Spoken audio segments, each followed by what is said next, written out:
pada peringatan ulang tahun kemerdekaan, aku leyeh-leyeh nonton TV. Ketika lagu Sorai-Sorai dikumandangkan, cucuku pelan-pelan mendekat lalu berbisik,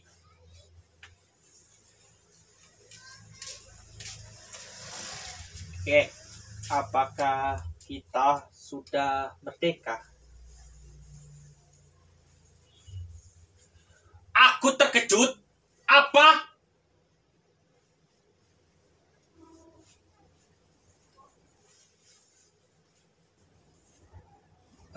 Apakah kita sudah merdeka?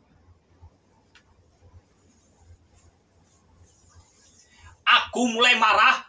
Siapa yang berani menanyakan itu kepadamu?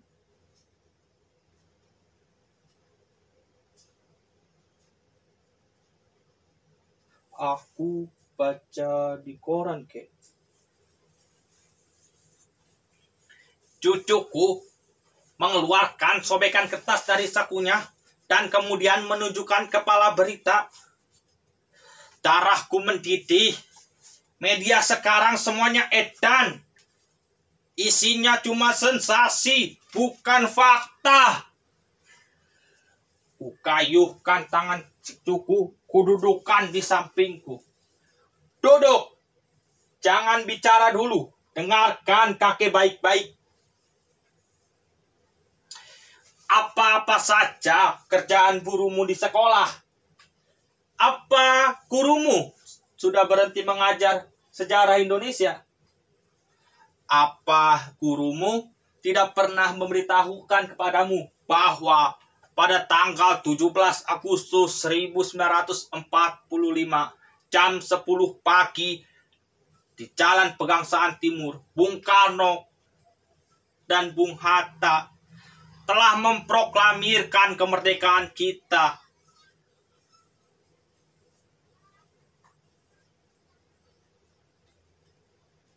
Proklamasi kami, bangsa Indonesia, dengan ini menyatakan kemerdekaan Indonesia.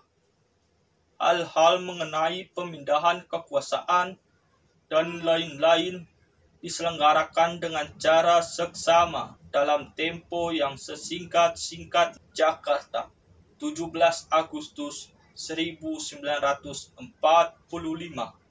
Atas nama bangsa Indonesia, Soekarno-Hatta. Nah, sejak saat itu kita sudah merdeka.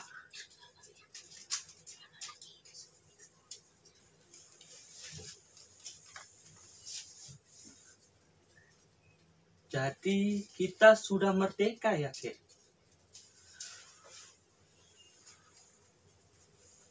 Wow, jelas.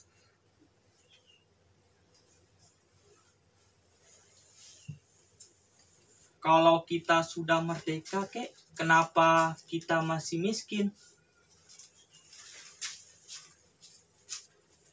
Hampir saja tanganku ini menampar mulut si kampret. Untung bocah ini masih cucuku sendiri. Sambil menahan geram, aku menggeram. Kampret, dengarkan kakek baik-baik. Kalau kita ini merdeka, itu artinya kita bebas dari penindasan penjajah. Kita bebas menentukan nasib kita sendiri. Kita bebas berbuat. Kita bebas melakukan apapun yang kita mau. Kita bebas berpikir. Kita bebas berpendapat. Ngerti? Tapi kalau kamu itu lapar, miskin, sakit, terpuruk, gagal, kecewa, kalah, lemah, itu bukan urusan kemerdekaan. Gini, kalau kamu ingin kaya, harus kerja keras, harus mencari sendiri peluang kekayaanmu, membalik sendiri nasib. Tidak ada orang lain yang mau menolong. Kalau kamu ingin berhasil, mau jaya, mau hebat, wah, harus kerja keras, harus berani berkorban, harus berjuang melawan tantangan. Gak ada orang yang mau bantu, apalagi mengasihani.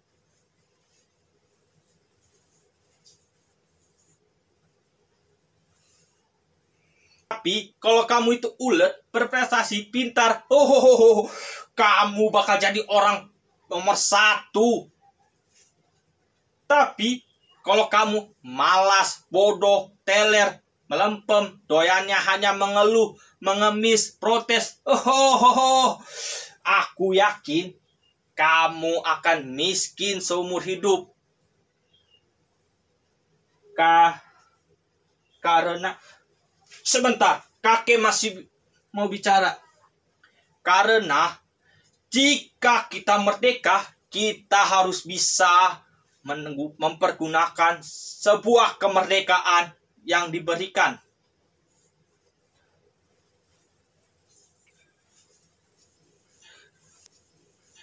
Jangan mentang-mentang kamu merdeka dan bebas, kamu bisa seenaknya sendiri. Kebablasan.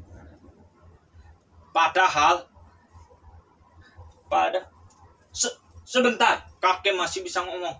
Padahal kalau kamu itu merdeka, kemerdekaan kamu dibatasi oleh kemerdekaan lain milik saudara-saudaramu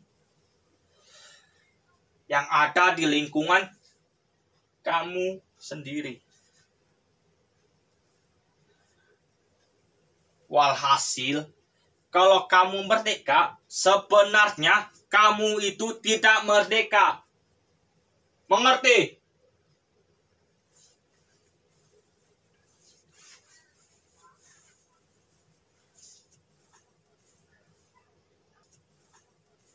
Mengerti?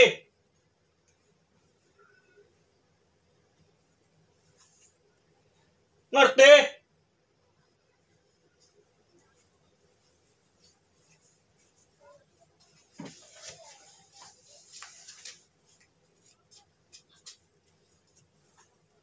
Tidak. Nah, dengan kamu bilang tidak, artinya kamu orang yang merdeka. Karena hanya orang yang berani kapan saja bilang tidak.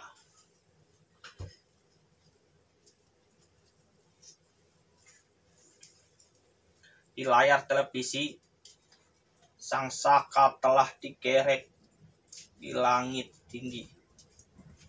Indonesia Raya dinyanyikan.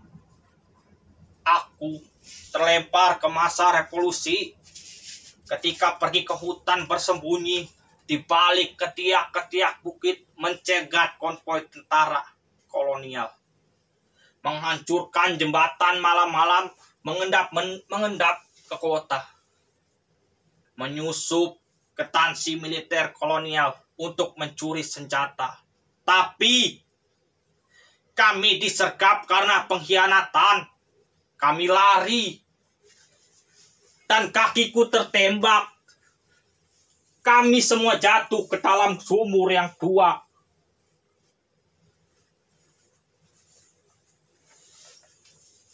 Jadi betul kayak kita sudah merdeka. Sang saka telah naik ke puncak tiang anggun perkasa. Aku telah turut, aku telah ikut membayar ongkos perjalanan hingga kakiku pincang hingga sekarang, tapi aku sama sekali tidak menyesal.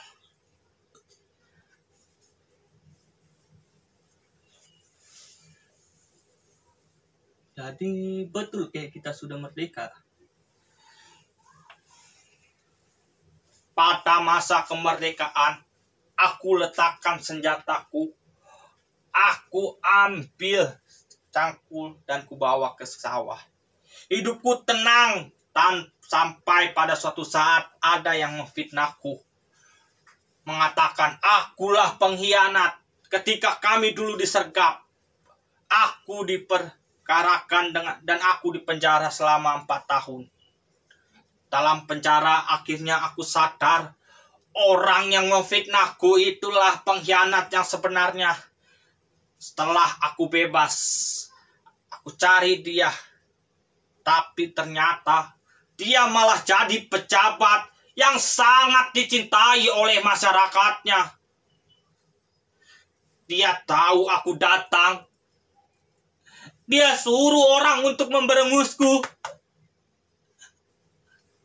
Aku bukan pahlawan lagi. Aku hanyalah orang biasa yang mencintai keluargaku. Aku lari, aku melarikan diri, aku menghilang, aku menjerit, aku menangis di dalam batin.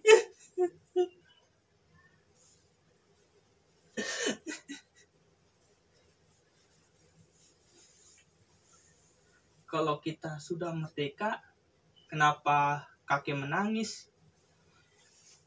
Aku terkejut. Cepat-cepat ku seka air mataku. Kemudian ku gayungkan tangan si kampret.